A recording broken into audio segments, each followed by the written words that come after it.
그래서 오늘 우리는 이 에베소서 2장 1절부터 5절까지 말씀을 본문으로 정확하게 알고 살아내자라는 그 제목을 가지고 함께 말씀 나누도록 하겠습니다. 자, 우리가 그 지난주에 에베소서 1장을 이제 모두 마쳤는데요. 그 1장 마치면서 바울이 하나님의 그 권능이 무엇이냐, 이제 이것에 대해서 얘기를 했는데요. 그 관련된 이야기를 지난주에 세 가지 나눴습니다. 제가 밴드에 그 주보를 올려놨는데요. 그 관련된 세 가지 이야기 중에 첫 번째 이야기가 무엇이었을까요? 네, 그렇습니다. 그 예수님께 어떤 권능을 행하셨느냐, 우리 하나님께서. 그러니까 하나님께서는 예수님을 지극히 높여주시는 권능을 행하셨다. 그런데 그렇게 지극히 높여주신 데는 이유가 있었는데 예수님께서 먼저 지극히 낮아지셨기 때문에 그렇게 높여주신 것이다. 그것이 바로 하나님의 권능이다라고 말씀을 드렸는데요. 이것은 예수님뿐만이 아니라 여호수아도 그랬고, 예레미야도 그랬고, 베드로도 그러고, 바울도 그러고, 모든 사람들이 다 낮아진 사람들을 하나님께서 높여주신다. 그리고 하나님께서는 그 낮아지는 자가 그렇게 높여질 수 있다는 것을 모든 세계 만방에다 보여주기를 원하신다. 그래서 예수님을 교회의 머리로, 그러니까 너희도 그런 식의 삶을 살아야 된다는 걸 보여주기 위해서 교회의 머리로 주셨다라는 얘기를 첫 번째로 우리 함께 나눴습니다. 자, 그런가 하면 두 번째로 나눈 이야기가 무엇이었을까요? 네, 그렇습니다. 그 교회는 예수님의 이제 몸이라고 그랬고요. 그리고 예수님은 교회의 머리가 되시고요. 그리고 또 모든 것의 우두머리 되신 예수님께서 교회의 머리시니까 당연히 교회도 거룩한 곳이고 높은 곳이 맞습니다. 맞는데 그렇게 되기 위해서는 예수님처럼 교회도 먼저 낮아지는 일을 먼저 행해야 되는 거죠. 그래야 이제 권능을 체험할 수 있는데 그 안타깝게도 이제 많은 교회들이 그 열매만 높아지려고 하는 그 열매만 이제 누리려고 하기 때문에 이것이 이제 안타까운 현실이다라는 말씀을 드렸고 진단을 했고요. 그런데 또 이제 반대로 그렇게 낮아져야 된다고 그러니까 인위적으로 막 낮은 자리로 내려가서 봉사활동만 열심히 하려는 교회들도 참 많은데 그것들도 사실은 잘못된 모습이다라고 말씀을 드렸었죠. 그래서 예수님과 연합한 참 그리스도인은 예수님을 닮기 때문에 주변에 있는 작은 사람들, 또 낮은 사람들, 이런 사람들을 자기도 모르게 도와주게 된다. 그렇게 함으로써 하나님의 권능으로 이제 충만하게 될 수 있다는 것을 우리 확인했습니다. 그래서 우리가 그런 교회를 함께 만들어가자고 그랬죠. 자, 그래서 마지막 세 번째로 나눈 이야기가 무엇이었을까요? 네, 그렇습니다. 교회가 낮아지려면 그 각 개인이 이제 그 교회에 소속된 각 개인이 낮아져야 되는데 그 낮아진 마음을 가지려면 그 지난주에 우리가 독특한 시각으로 바라본 것이 원하는 것을 버려야 낮아질 수 있다라는 말씀을 드렸습니다. 그런데 그렇게 원하는 것을 버리려면 나 자신이 죽었다는 사실을 또한 인식을 해야 내가 원하는 것을 버릴 수 있다라고 말씀을 드렸죠. 그렇게 할 때 우리 하나님께서는 우리 각 개인도 높여주신다라는 얘기를 마지막으로 나눴습니다. 자, 그래서 사랑하는 우리 나눔 있는 교회 성도님들 모두는 낮아질 때 높여주시는 우리 하나님의 권능을 체험하시고요. 그것을 세상에 보여주기 원하시는 우리 하나님의 뜻에 따라서 더욱더 낮은 자리로 우리 나아가는 저와 여러분 되어주시기를 다시 한번 주님의 이름으로 간절히 축원드립니다. 지난주에 우리 나눴던 전체적인 이야기가 이것이었습니다. 지난주는 하나님의 권능을 체험하는 것에 대해서 이제 말씀을 우리가 나눴었다면 이번 주는 죽은 우리를 살리신 권능에 대해서 말씀을 하세요. 그런데 우리가 여기서 한 가지 좀 주목하실 것이 오늘은 좀 조금 다른 시각에서 본문을 좀 살펴보려고 합니다. 왜냐하면 오늘 본문에서 말씀하시는 그 몇 가지가 단어들이나 구절들이 사람들이 오해하는 경향들이 있거든요. 그래서 우리가 그것을 좀 중심으로 해서 본문을 이제 색다른 시각, 다른 시각에서 다른 방향에서 살펴보는 시간을 가지려고 합니다. 자, 그래서 오늘 전체 주제를 이렇게 잡았는데요. 정확하게 알고 살아내자라는 것을 이제 주제로 이제 본문을 한 절씩 나누는 시간 갖도록 하겠습니다. 먼저 1절 말씀 우리 함께 읽도록 하겠습니다. 또 그분께서 범법과 죄들 가운데서 죽었던 너희를 살리셨도다 라고 말씀하십니다. 자, 여기서 그분께서라는 건 당연히 우리 하나님께서 우리를 살리셨다라고 말씀하시는 거고요. 범법과 죄들 가운데서 죽었던이라는 이 말씀이 무슨 뜻일까요, 여러분? 이 범법과 죄들 가운데서 죽었다는 것은 그렇게 범법과 죄들 가운데서 살았던 우리였지만 우리가 예수님을 믿음으로 말미암아 예수님과 함께 십자가에 못 박혀 죽었다라는 것을 의미하는 말씀입니다. 그런데 보통 이제 이런 말씀이나 이와 비슷한 유사한 말씀들을 보면 많은 사람들이 어떻게 해석을 하고 이해를 하는가 하면 이런 식으로 이해를 해요. 많은 사람들이 이 구절을 죄 가운데서 살면 영이 죽는다. 보통 이렇게 생각을 해요. 그래서 여러분 그런 얘기들 많이 들어보셨죠? 그 죄 가운데 있는 우리 과거에 우리는 영이 이제 죽은 상태로 살았었다. 이런 얘기들을 종종 하잖아요. 그리고 이제 그렇게 이해들을 하고 해석을 하는데 사실은 그것이 이제 무엇을 얘기하고자 하는 것인지는 알겠어요. 그러니까 그게 무슨 의미로 그걸 말하고 싶은지는 알겠으나 그러한 해석은 틀린 해석입니다. 여러분 분명히 틀린 해석입니다. 이게 왜 틀렸는가 하면 그 2절, 3절 그 다음 구절을 보시면 그 과거 죄 가운데서 살 때 우리의 영은 사탄을 따라서 시퍼렇게 살아 있었기 때문이라고 분명히 말씀하세요. 그러니까 2절 3절에서 사탄을 따라서 너희가 그 길을 걸었고 분명히 우리 영이 사탄의 꼬임에 빠져서 또 세상 사람들의 원리에 따라서 시퍼렇게 살아서 그 일을 계속 행해 왔었거든요. 그러니까 영이 죽은 것은 아니었었다는 거예요. 그러니까 믿는 순간 영이 죽는 것이지 뭐 죄 가운데 살면 뭐 영이 죽는다. 그건 약간 좀 어떤 시적인 표현으로 그렇게 얘기하는데 절대 옳은 표현이 아닙니다. 자, 그래서 여기서 죽었다고 말씀하시는 것은 다시 한번 강조하지만 예수님을 믿음으로 영접하는 순간 영이 죄와 분리되면서 죽는 것, 바로 그것을 의미하는 것이다. 이것을 분명하게 우리 좀 확인을 하셨으면 좋겠습니다. 그래서 좀 더 자세한 내용은 적용 시간에 이야기를 나누도록 하겠습니다. 자, 그래서 1절 말씀을 이렇게 정리할 수 있겠는데요. 또 하나님께서는 범법과 죄들 가운데서 살다가 십자가에 못 박혀 죽은 너희를 부활을 시켜주셨다라는 것이 1절의 의미가 되겠습니다. 자, 이어진 2절 말씀 우리 함께 읽도록 하겠습니다. 지나간 때에는 너희가 그것들 가운데서 이 세상의 행로를 따라 걸으며 공중의 권세 잡은 통치자 곧 지금 불순종의 자녀들 가운데서 활동하는 영을 따라 걸었느니라 라고 말씀합니다. 여기 말씀이 길어서 좀 이제 구분을 했는데요. 지나간 때라는 것은 당연히 우리가 믿지 않았을 때 과거를 이야기하죠. 그때 이제 그것들 가운데서 너희가 걸었다고 되어 있는데 그것들이라는 건 바로 앞에서 말씀드렸던 범법과 죄들, 그것을 의미하죠. 범법과 죄들 가운데서 너희가 살았다는 거죠. 그리고 이 세상의 행로라는 것은 그 이 세상 사람들이 그 걸어가는 길, 그죠? 그러니까 그 불신자들, 믿지 않는 사람들, 그 사람들이 일반적으로 걸어가는 길을 따라 걸었다는 거예요. 뭐 음행이나 뭐 탐욕이나 뭐 이런 것들, 뭐 분노나 뭐 이런 길을 따라서 열심히 걸어 다녔었다 너희가 살았었다는 거죠. 자, 그리고 2절 하반절을 보면 이제 공중의 권세 잡은 통치자, 이거 굉장히 유명한 구절이죠. 많은 사람들이 이 부분을 굉장히 좀 많이 알고들 있는데 사탄을 뜻합니다. 공중의 권세 잡은 통치자 또는 불순종의 자녀들 가운데 활동하는 영, 그것은 이제 사탄을 의미하는데, 근데 이 구절만 보고서 이제 사탄이 세상의 권세를 모두 움켜쥐고 있다고 생각하는 사람들이 많아요. 공중의 권세를 잡았다 그러니까 이 온 우주의 권세를 걔가 잡고 있구나. 그러니까 사람들이 이렇게 악한 짓을 하는 것이로구나. 이제 이렇게 이해하는 사람들이 뭐 굉장히 많은 정도가 아니라 대부분이 그렇게 생각하고 있을 거예요. 그러니까 이렇게들 이제 이해를 하는데 절대 아닙니다, 여러분. 절대 아닙니다. 제가 이 그림을 종종 보여드리는 이유는 머리에 각인시키시라고. 이게 흰색은 믿는 자들이고 검은색은 불신자들이라고 했을 때 불신자들이나 믿는 자들이나 그 모든 사람들 위에서 통치하시는 분은 하나님이세요. 전 우주를 통치하시는 분은 하나님이시라고요. 그리고 불신자들 위에서 역사하는 그 존재가 공중 권세 잡은 통치자라는 거예요. 그래서 이 부분에 대해서는 뭐 우리가 이미 말씀을 많이 드려왔었는데 추가적인 사항과 함께 적용 시간에 제가 이 부분에서 좀 더 자세하게 말씀을 드리고 마음속에 확실하게 좀 정리를 하시는 그런 시간을 좀 갖도록 하겠습니다.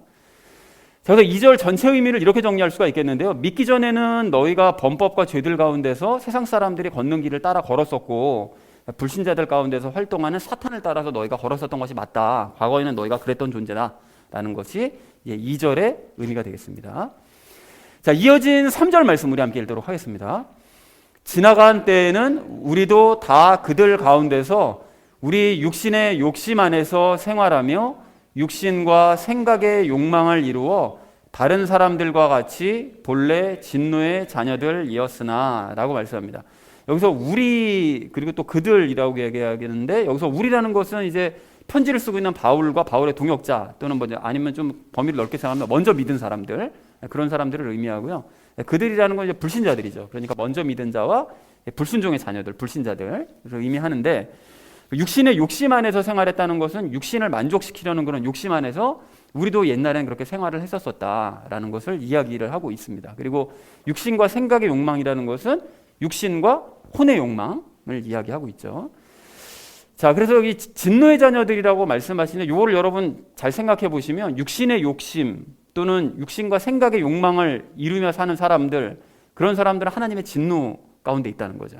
진노의 자녀들이라는 것은, 그러니까 육신의 욕심을 만족시키고 육체와 혼의 욕망을 이루려고 행하는 그 모든 일들은 하나님의 진노를 불러일으킨다는 거예요. 그리고 다른 말로 얘기하면 그런 자녀들이 곧 사탄의 자녀들인 거죠.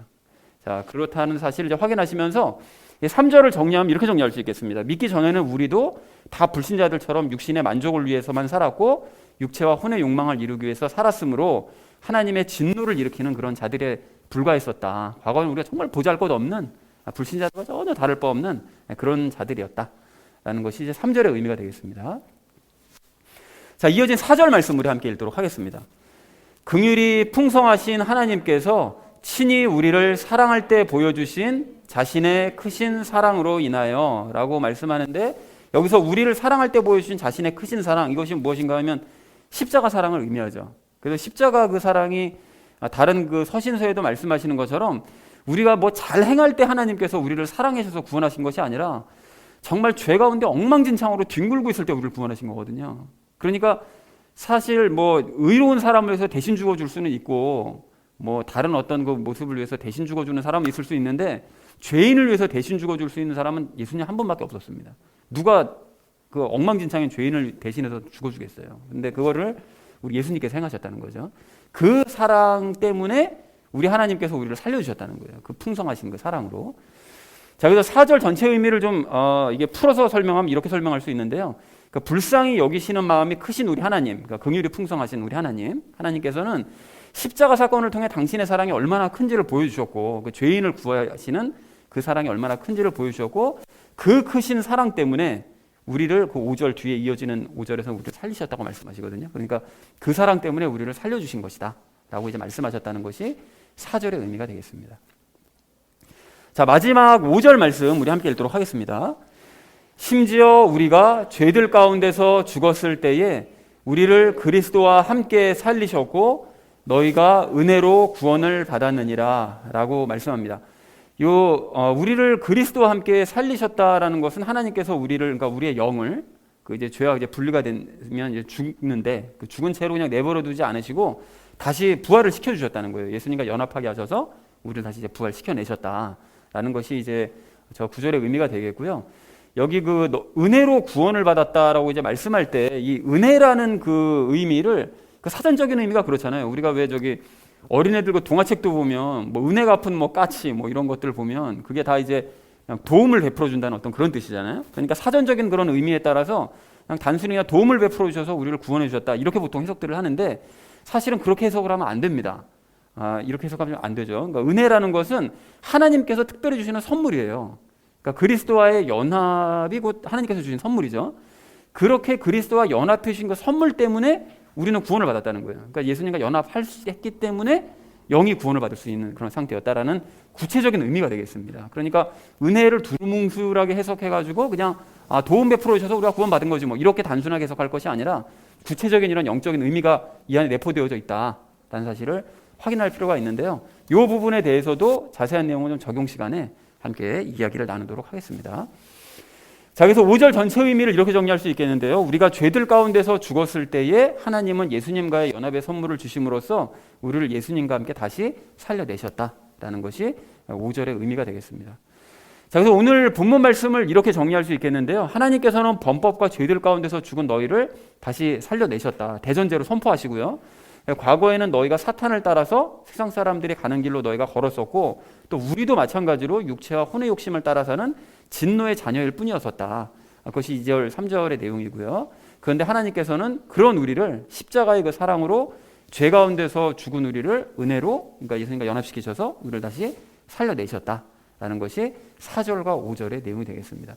그러니까 이게 우리 너무 흔하게 들은 얘기라 교회 처음 다닐 때서부터 몇십 년이 지난 지금까지 계속해서 들어왔던 얘기라 우리가 무덤덤해서 그렇지, 사실은 우리의 과거의 모습을 생각하고 아니 그랬던 존재를 어떻게 이렇게 하나님이 직접 우리 안으로 들어와서 사시기까지 하시나, 이걸 생각해 보면 문득 그 충격적인 이 상황에 정말 감사가 나오지 않을 수가 없는 그런 생각을 하게 됩니다. 자, 그래서 오늘 그 말씀을 좀 중간 정리를 해보자면, 과거 끔찍한 죄들 가운데서 살았던 우리는 죽었다가 예수님과 함께 다시 살아났다, 그렇게 살려주셔서 은혜를 누리고 있다, 이것이 맞는데, 이것이 이제 하나님의 이제 권능이죠. 예, 맞는데 이것은 우리가 그동안 또 많이 나눠왔었던 이야기이기도 하니까 오늘은 좀 다른 시각에서 오늘 본문 말씀을 바라보면서 아까 전에 말씀드렸던 이 주제요. 즉 아까는 무엇이었죠? 그 정확하게 알고 살아내자라는 이 주제를 가지고 나머지 이야기들을 삶에 적용하면서 함께 이야기 나누도록 하겠습니다. 정확하게 알고 살아내야 될 우리가 오늘 첫 번째로 함께 나눌 이야기는 말 그대로 정확하게 알자는 것입니다. 여러분, 그 조금 전에 본문을 설명드릴 때 제가 말씀을 드렸던 것처럼 오늘 본문의 그 몇몇 구절들을 그 오해하는 사람들이 있어요. 그러니까 총 세 가지인데요. 그 먼저 1절을 보면 범법과 죄들 가운데서 죽었던 너희를 이라는 이 말씀을 아까도 말씀드린 것처럼 과거 우리가 죄 가운데 살았었을 때 우리 영은 죽어 있었다. 죄 가운데 살면 사람의 영은 죽은 상태다. 보통 이렇게 생각하는 사람들이 꽤 많습니다. 그러니까 이 말씀을 이제 어떤 시적인 표현처럼 생각을 해가지고 죄 가운데 살면 우리의 영이 하나님과의 소통이 이제 끊어진다라는 어떤 이런 식으로 이해를 한다는 거예요. 그런데 항상 강조하는 것처럼 우리의 영은 죽어 있었던 것이 아니라 죄와 함께 계속 살아 있었다가 시퍼렇게 살아 있었다가 믿는 순간 죽었다가 다시 살아나는 거예요. 그래서 여러분 에스겔서 36장 26절 27절 말씀은 이렇게 되어 있는데 한번 들어보십시오. 또 내가 새 마음을 너희에게 주고 새 영을 너희 속에 두어 너희 살에서 돌 같은 마음을 제거하고 너희에게 살로 된 마음을 주리라. 또 내가 내 영을 너희 속에 두어 너희로 하여금 내 법규 안에서 걷게 하리니 너희가 내 판단의 법도를 지켜 행하리라. 그러니까 이 말씀처럼 우리가 예수님을 믿고 영접하는 바로 그 순간이 되면 우리 영 안에는 그 돌 같은 마음, 그 믿지 않는 마음, 그 죄의 마음, 그것이 우리 영에서 이제 분리가 되는 것이고요. 로마서 2장 29절 말씀에 의해서 분리가 되는 것이고, 그것이 마음의 할례죠. 분리가 되는 것이고, 그 순간 죄와 연합되어 있었던 우리의 영은 정말로 죽는 거예요. 정말로 죽고, 그래서 예수님을 믿으면 거듭난다라고 얘기를 하잖아요. 거듭난다는 게 뭐가 거듭나는 거겠어요? 그러니까 예수님을 믿는 순간 우리의 영이 죽었다가, 혼이 죽는 것도 아니고 육신도 안 죽었죠. 죽는 게 아니라 영이 죽었다가, 그리고 새로운 창조물로 예수님과 연합해서 다시 태어나는 것이기 때문에 거듭나는 것이라고 이제 표현을 하는 것입니다. 바로 그런 의미라는 거죠. 그러니까 우리의 영은 과거에 죄와 하나 됐을 때도 시퍼렇게 살아있었고 예수님과 하나 됐을 때도 시퍼렇게 지금 살아있는 게 맞는데, 그때는 죄와 연합한 상태로 살아있던 것이고 지금은 예수님과 연합한 상태로 살아있는 것이고, 그러니까 그 잠깐 믿는 순간에 죽었다가 살아나는 것이다. 요거를 확실하게 좀 아셔야 된다는 거예요. 그러니까 이 말씀의 의미를 정확하게 알고 앞으로 해석하는 우리가 되자는 것입니다. 왜 그래야 되는가 하면요, 여러분, 이런 사실을 모르잖아요. 이런 사실을 모르고 죄 가운데서 살면 영이 죽는 거래, 영이 죽어 있는 상태래, 이렇게 막연하게 생각하면 누구도 복음을 믿을 수가 없어요. 그렇잖아요. 아니, 복음을 전하면 만약에 영이 죽은 상태예요. 그럼 복음을 들었어요.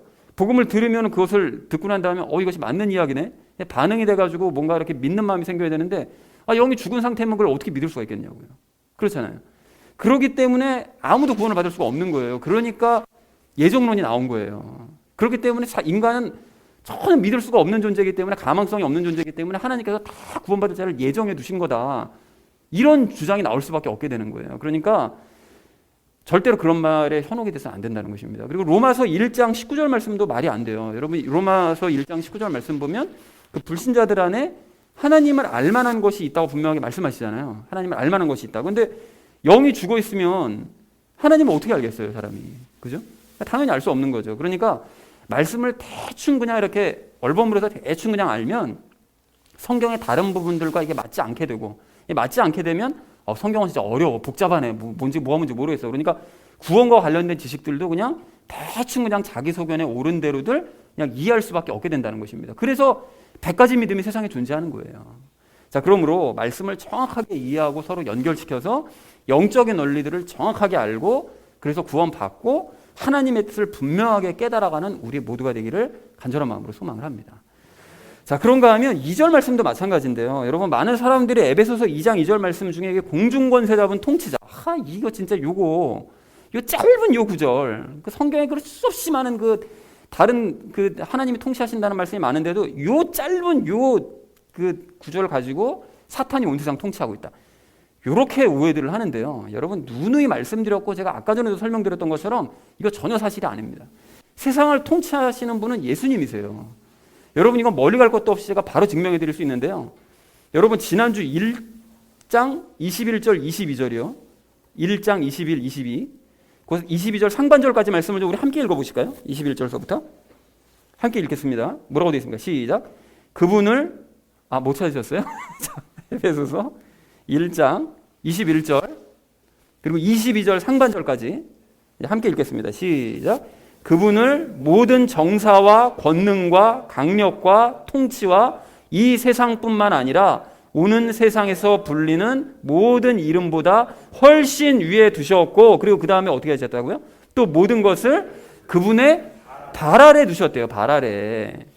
그러니까 혹시라도 사람들이 이제 에베소서 2장 2절 사탄이 공중권세 잡았다는 요것을 혹시 보면서 오해할까봐, 사탄이 공중권세 잡았다 오해할까, 모든 권세를 잡았다고 오해할까봐 하나님께서는 이렇게 미리 뭐라고 기록해 두셨어요? 모든 강력과 통치 위에 예수님이 계시고 모든 것을 예수님 발 아래 두셨다. 그러니까 사탄도 포함되는 거죠, 거기. 그러니까 모든 것들을 발 아래 두셨다고 분명하게 말씀을 해 두셨잖아요. 그것도 멀리 있는 것도 아니에요. 구절이 지금 한 3-4줄만 올라가면 바로 그 구절이 있어요. 그런데 그렇게 말씀하셨는데도 사람들은 계속 사탄이 세상을 통치하고 있다, 이렇게 생각하고 있다는 거예요. 그러니까 여러분, 이런 사실을 만약에 모르고 그런 주장을 계속 하는 것이라면 그 사람은 성경 전혀 제대로 읽는 사람이 아니고요. 안에 몇 줄 바로 위에 있으면 그것만 봐도 예수님이 지금 세상을 통치하고 계신다고 분명히 되어 있는데, 그건 그러니까 전혀 성경을 제대로 읽지 않는다는 뜻이고요. 이걸 알고도 이런 주장을 한다면 그 사람은 사탄 숭배자입니다. 그렇잖아요. 아니, 어떻게 예수님께서 모든 세상의 모든 만물에 통치를 하고 계시고 그 발 아래 사탄을 두고 있다고 말씀을 하고 계시는데도 사탄이 세상을 통치한다고 이렇게 박박 우길 수가 있느냐고요. 자, 그럼 질문이 생기잖아요. 아니, 그럼 헷갈리게 왜 그럼 2장 2절에서 이렇게 사탄이 공중권세 잡았다고 왜 이렇게 써놨지? 이렇게 이제 생각하실 수 있는데, 그래서 여러분, 제가 항상 주장하듯이 말씀은 그것만 보면 안 되고 전체 구절을 함께 보셔야 되는 거예요. 여러분, 2절 하반절에서 뭐라고 말씀하시죠? 지금 불순종의 자녀들 가운데서 활동하는 영이다, 이렇게 분명하게 말씀하시잖아요. 그러니까 즉 사탄의 활동 영역은 어디라고요? 불신자들이요. 그 가운데 딱 그만큼만이라는 거예요. 그만큼. 더 이상이 아니고. 그러니까 그것과 연결지어 생각해보면 사탄은 불신자들의 공중, 불신자들 가운데서 활동하니까 그들의 그 머리 위, 그 위에서만 권세를 갖고 있다, 이 사실을 우리가 분명하게 알 수 있다는 것입니다. 그러니까 아까 그 그림이 머릿속에 딱 각인이 되시죠, 그렇게 하니까. 자, 그러니까 사탄은 당연히 예수님의 발 아래, 그러니까 온 세상을 통치하시는 예수님의 통치권 아래에 있는 것이지, 사탄이 통치권을 가지고 있는 것이 절대로 아니다. 그것이야말로 사탄의 거짓말에 아주 정확하게 속고 있는 것이다 라는 사실을 우리 분명하게 기억하는 우리가 되기를 소망을 합니다. 여러분, 그런 의미에서 그 아합을 한번 생각해 보세요. 예를 좀 들어드리기 위해서. 그 북이스라엘 백성들이 그 아주 악한 그 아합을 왕으로 모시고 있었을 때, 그 사탄과 손잡은 그 아합을 그 세상의 그 두려운 통치자라고 생각들을 했을 거예요. 아무도 꼼짝 못하고 말도 못했거든요. 근데 그런 아합 위에 당연히 하나님께서 계셨습니다. 그래서 우리 하나님이 가뭄, 3년 반 동안의 가뭄과 그 엘리야를 통해서 하늘에 불을 떨어뜨리게 하시고, 또 억수 같은 막 비로 막 아합의 간담을 막 서늘하게 만들어 버리시잖아요. 너 위에 내가 있다라는 사실을 분명히 각인시키시는 거죠. 그런데 그럼에도 불구하고 아합이 악에서 돌이키지 않으니까 하나님께서 결국 어떻게 하십니까? 아합을 이제 죽여야 되겠다. 그리고 하늘에서 회의를 여세요. 그 회의를 열어서 막 여러 천사들이 막 뭐 이렇게 죽이십시오, 저렇게 죽이십시오 막 얘기를 하는데, 다 안 들으시다가 사탄이 와가지고서는 얘기를 하잖아요. 내가 거짓 대언자들의 입으로 들어가서 전부 다 거짓말로 내 아합을 미혹하겠습니다. 그러니까 해봐 라고 하나님께서 허락을 하세요. 그러니까 사탄도 아합도 모두 하나님의 통치권세 아래에 있다는 거예요. 허락하시면 되는 거 아니면 못하는 거예요. 그래서 아합이 결국 거짓 대언자들의 말에 속아가지고 막 자신만만하게 막 전쟁터 나가잖아요. 나갔다가 아주 화살에 맞아가지고 하루 종일 피 흘리면서 그냥 개고생하다가 결국 전역물에 죽죠. 그렇게 비참하게 죽고 말더라는 거예요. 그러니까 하나님의 통치권세 아래에 있다는 거죠. 이 신약시대도 마찬가지인데 구약시대만 그러셨나? 아닙니다. 신약시대도 똑같아요. 사도행전 12장을 보면 그 헤롯 아그리파 1세가 아주 진짜 악인이었거든요. 그래서 마치 세상의 모든 것이 자기 통치권 아래에 있는 것처럼 그렇게 통치를 했는데, 유대인들에게 환심을 받으려는 그 이유 하나만으로 그 아무 죄도 없는 야고보 사도를 칼로 죽여버려요. 악인 중에 악인이죠, 아주. 그리고 베드로도 똑같이 죽이려고 감옥에 이제 가둬놓잖아요. 근데 우리 예수님께서 헤롯이 그렇게 마음대로 지가 마음대로 그냥 통치권을 행사하도록 내버려 두셨느냐? 절대 안 그러시죠. 그래서 베드로를 감옥에서 일단 풀어주시고, 그리고 헤롯이 두로와 시돈 사람들 앞에서 연설을 할 때 그것을 기회로 삼아가지고 교만한 모습을 보시고 바로 헤롯의 내장을 벌려 먹게 하십니다. 그래서 그날 바로 꼬꾸라져요. 그리고 10일 뒤에 그냥 죽어버립니다. 그러니까 이처럼 모든 시대를 통틀어서, 구약시대든 신약시대든 통틀어서 악한 인간들이 사탄과 손을 잡고 아무리 기승을 부리고 세상을 자기가 통치하는 것이냐 아무리 까불고 사람들을 속인다 할지라도, 그것들은 결국 예수님의 발 아래에서 지렁이들처럼 꿈틀대는 것일 뿐인 것이고, 우리 예수님께서는 그런 자들을 지켜보지 않으시고 때가 되면 그들을 치셔서 세상을 통치하는 진정한 통치자는 바로 예수님이시다, 이것을 만천하에 드러내 보여주신다는 것입니다. 자, 그러므로 이 모든 사실을 알게 된 우리는 에베소서 2장 2절 말씀을 이제 바르게 이해하고 또 다른 사람들에게 바르게 가르쳐 주고요. 세상의 통치는 뭐 사탄이 하고 있어. 야, 너 틀렸어! 라고 이제 명확하게 알려주시고, 그 무엇보다 세상이 아무리 악하게 돌아가는 것 같더라도 세상의 통치자 되시는 우리 예수님께서 지금 일하고 계신다. 이 사실을 명백하게 믿는 우리 모두가 되기를 간절한 마음으로 소망을 합니다. 자, 그런가 하면 많은 사람들이 5절 말씀도 오해하는 경향이 있는데요. 그 은혜라는 그냥 말씀이 나오면 그냥 의뢰, 그냥 사전적인 의미로 그냥 단순하게 생각해서 그냥 도움 베풀어 주신다. 그냥 이 정도로 해석하려는 경향들이 있거든요. 근데 여러분, 우리가 이미 나눴던 그 로마서 5장 말씀을 보시면, 오늘 대기 가셔서 한번 보세요. 보시면 그 은혜는 곧 선물이다 라고 이제 계속 말씀을 하세요. 은혜는 선물이다. 은혜는 선물이다. 계속 말씀하시는데, 그럼 그 선물이 구체적으로 뭡니까? 아까 전에 말씀드렸듯이 예수님이 선물이죠. 예수님과의 연합이 선물이잖아요. 그죠? 그러니까 이걸 정리하자면 예수님과의 연합이 곧 하나님의 선물이고 그것이 곧 은혜라는 거예요. 그러니까 결국은 예수님과의 연합이 곧 그것이 은혜다 라고 말씀하신다는 거죠. 그러니까 골로새서 1장 6절에서도 우리가 나눴잖아요. 이미 뭐라고 말씀하시죠? 하나님의 은혜를 안 그날부터 너희 안에서도 열매를 맺는 것 같이 열매를 맺는다. 이걸 일반적인 걸 의미로 해석하면 하나님의 은혜, 하나님께서 도움 베풀어 주신 것은 하나님이 우리를 도와주셨구나, 그걸 안다고 해서 열매가 저절로 맺혀요? 아닌 거잖아요. 그런 의미가 아니라는 거죠. 그러니까 하나님의 은혜, 즉 예수님과의 연합을 너희가 비로소 깨달은 바로 그날부터 너희가 성령님의 열매를 맺을 수 있었다라고 구체적으로 말씀하시더라는 것입니다. 자, 그러니까 앞으로 성경을 읽으시면서 여러분 은혜라는 단어를 보시면 그냥 뭐 은혜인가 보다 그냥 대충 넘겨버리시거나 그냥 단순히 뭐 도움을 주셨나 보다 이렇게 해석하지 마시고 우리에게 주신 선물, 즉 예수님과의 연합을 의미하는 것이로구나, 이런 시각을 보시고 성경을 보시고 이해하시면 더 분명하게 이해를 하게 되실 줄로 그렇게 믿습니다. 자, 제가 이렇게까지 이제 은혜를 또 강조하는 이유는 그 앞으로 우리가 나눌 2장 8절 말씀 때문에 그런데요. 그 2장 8절 말씀 보시면 그 예종론자들이 은혜를 그 은근슬쩍 그게 두루뭉술 그냥 예정이라는 뜻으로 막 이렇게 해석하는 경향들이 있거든요. 그렇기 때문에 제가 이렇게 더 그것이 틀렸다는 것을 강조하기 위해서 이제 미리 말씀을 드립니다. 자, 그리고 이렇게 여러분 오늘 본문에서 오해하는 이런 말씀들 1절, 2절, 5절에 있는 그런 말씀들을 오해하는 것 외에도 오늘 본문 말씀을 통해서 우리가 추가로 좀 정확하게 아셔야 될 것이 또 한 가지가 있는데 그것이 무엇인가 하면 그 우리의 소망이라는 것이 여러분 이 땅의 것이 되면 안 되고 하늘의 것이 되어야 된다는 것입니다. 여러분 2절, 3절 말씀을 좀 다시 보십시오. 2절, 3절 말씀 보시면 불신자들은 어떤 삶을 산다고 말씀하시죠? 사탄을 따라서 이 세상 사람들이 걸어가는 바로 그 길을 따라 걷는데요. 행로를 따라 걷는다고 말씀하고요. 또한 육신의 욕심과 육신과 혼의 욕망을 이루기 위해 살아간다 라고 말씀하세요. 그러니까 그래서 제가 가령 그 종종 말씀드리죠. 성령님 세례받기 전에 제자들이 그랬잖아요. 그 제자들이 엄밀하게 말하면 예수님을 알기만 하는 불신자들이었어요. 예수님을 아주 가까이에서 목격한 불신자들. 그러니까 참 정말 제일 불쌍한 사람들이었어요. 성령님 세례 받기 전까지는. 근데 그 사람들이 3년 동안 예수님을 따라다녔던 것은 예수님께서 항상 말씀하시는 그 예수님과 연합, 그것이 좀 있으면 그게 이루어지는구나, 뭐 이걸 꿈꾸거나 내가 예수님을 닮아갈 수 있겠구나, 이거를 꿈꾸면서 따라다녔던 것이 아니라 뭡니까? 세상 사람들이 걸어가는 바로 그 길이에요. 세상 사람들이 행로를 따라서 걷던 바로 그 길.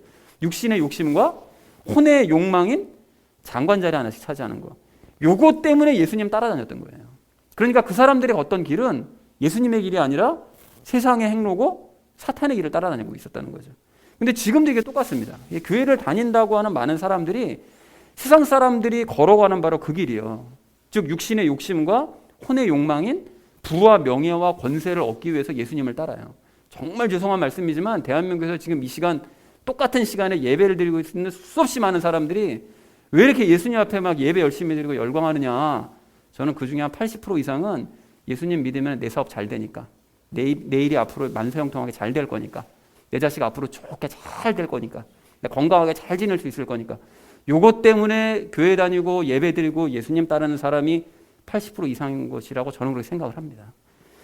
자, 그러니까 너무 이게 안타까운 거예요. 그러니까 이것이 바로 오늘 2절 말씀처럼 정말 무서운 얘기지만 그것이 사실은 사탄을 따라 걷는 길이라는 것입니다.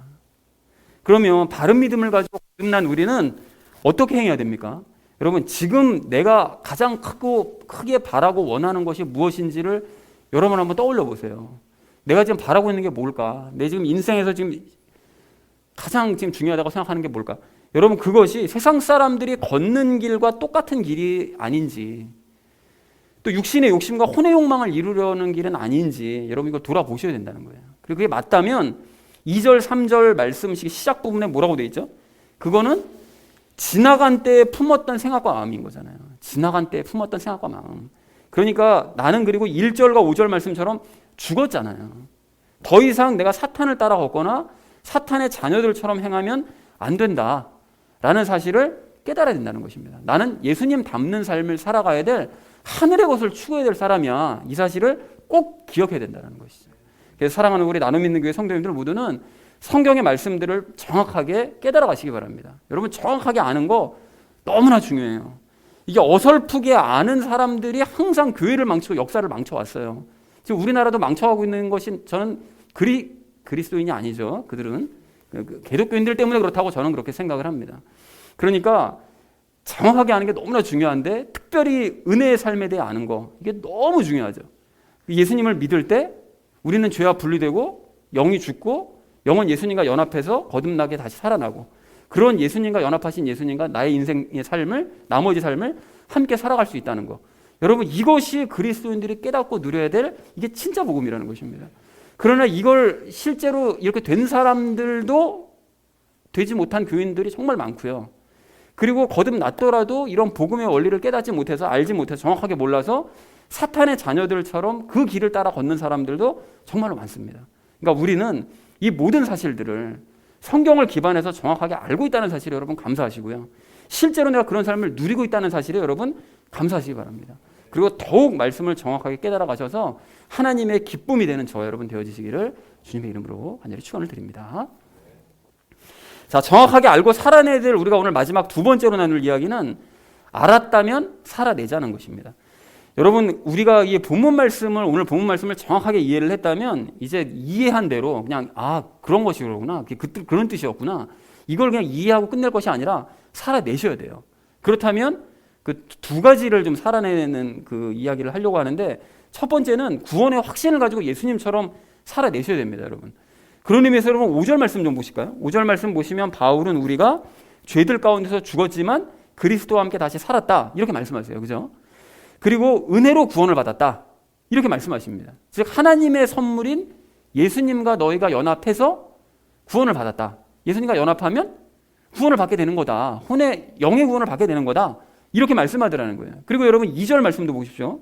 2절 말씀 보시면 우리는 과거 사탄을 따라 걸어섰던 게 맞아요. 그죠? 그런데 그건 지나간 때에 그랬다는 거예요. 지나간 때에, 과거에. 그러니까 예수님과 연합한 지금의 우리는 사탄으로부터 어떻게 된 겁니까? 완전히 벗어난 거죠. 이제 사탄은 우리와 상관없는 존재가 된 거예요. 그렇다면 이 사실을 깨달은 우리는 당연히 구원의 확신을 가져야 됩니다. 여러분 우리는 더 이상 사탄의 소유가 아닌 하나님의 소유가 되었다는 거예요. 이런 신뢰가 없으면 예수님을 닮아가는 삶이 사실은 살기가 불가능해져요.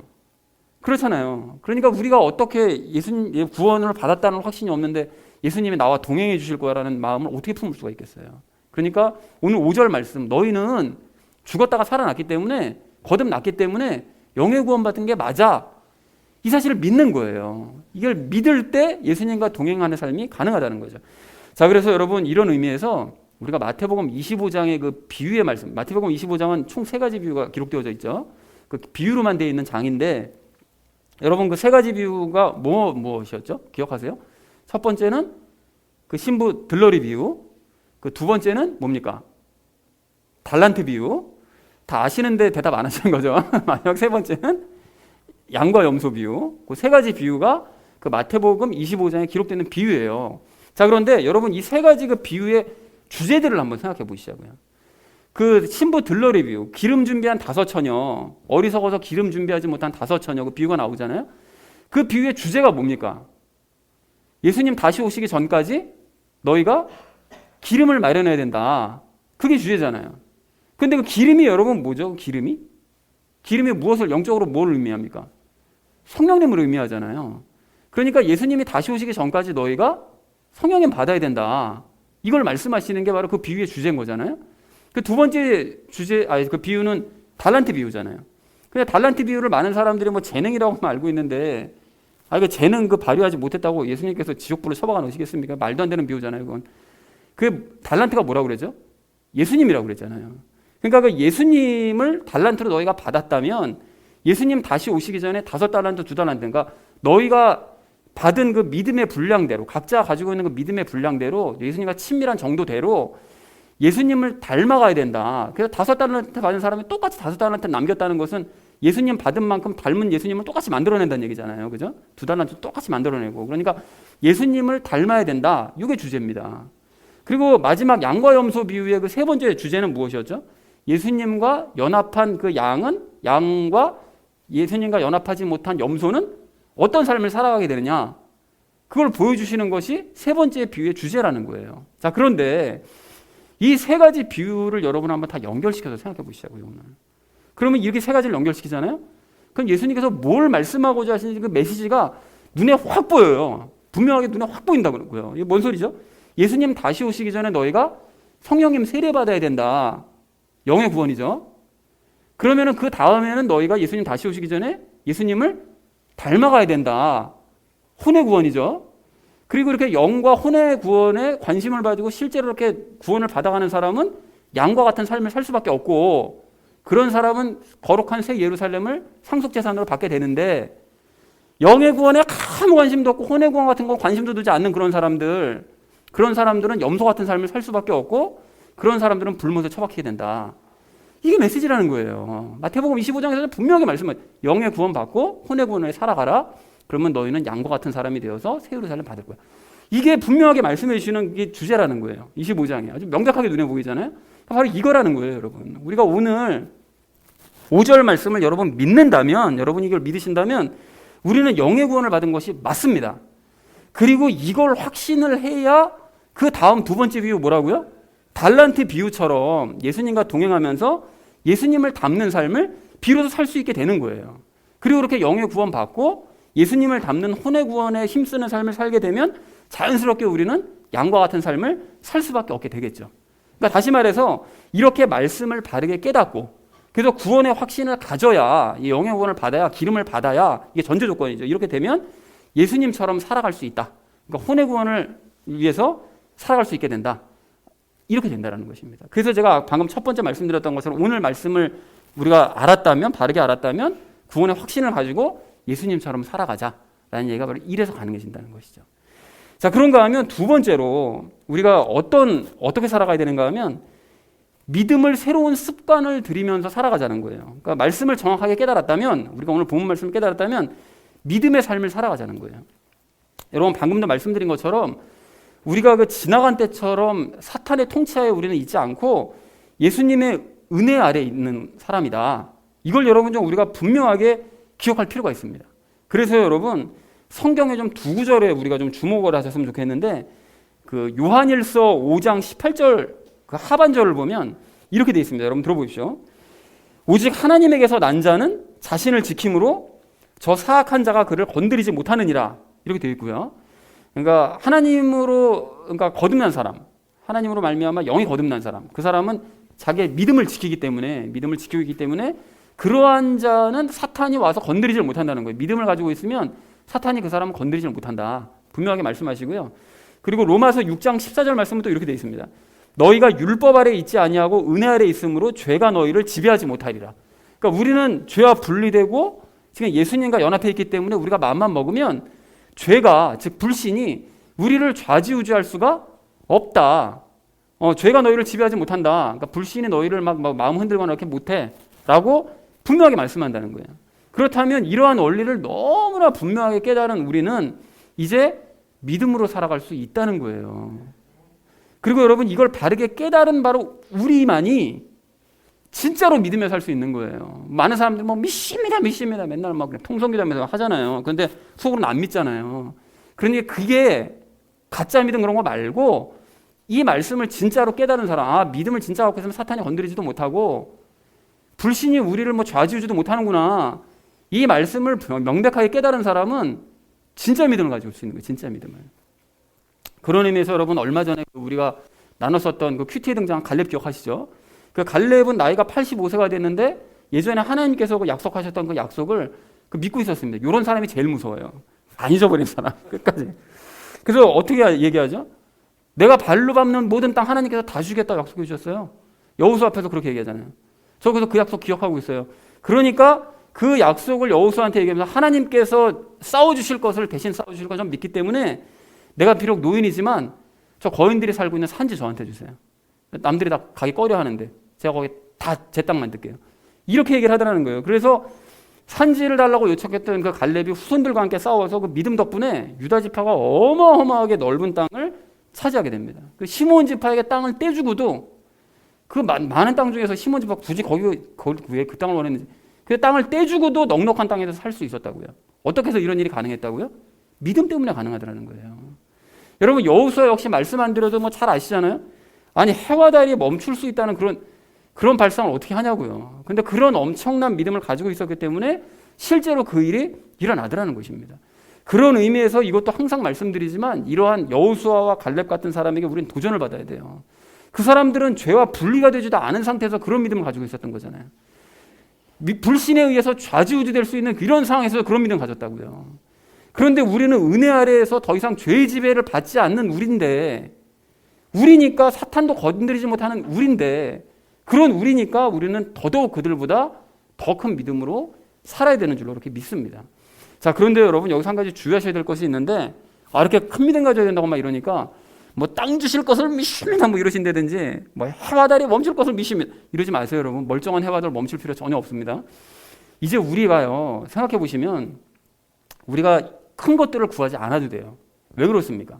왜 그런가 하면 우리는 믿음으로 이미 이 세상에서 가장 큰 것을 받은 사람들이기 때문에 그래요.